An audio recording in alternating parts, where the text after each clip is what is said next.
I made it clear to the governor and the mayors that the federal government is ready to help in every single way possible. And I want to repeat what I said yesterday to the people of Florida. This storm is incredibly dangerous, to state the obvious. It's life-threatening. You should obey all warnings and directions from emergency officials. Don't take anything for granted. Use their judgment, not yours. Evacuate when ordered. Be prepared. The storm warnings are real, the evacuation notices are real, the danger is real, and when the storm passes, the federal government's going to be there to help you recover.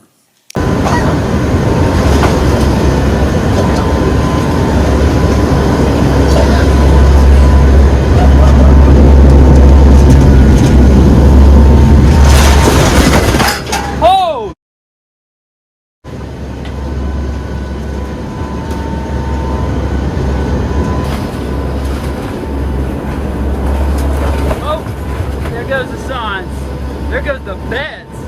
Holy cow. We had storms that have been as strong as this hit Florida. Michael, Hurricane Andrew, Labor Day hurricane many decades ago. Yes. Have we had big storms that left a lot of water and flooding? We had Irma recently.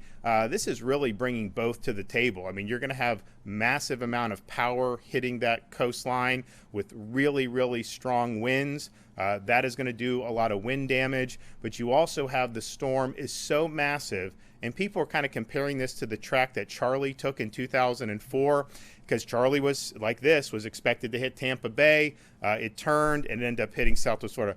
Charlie was strong, but it was a fraction of the size of what we're dealing with here with Hurricane Ian. So the effects of this are going to be broad.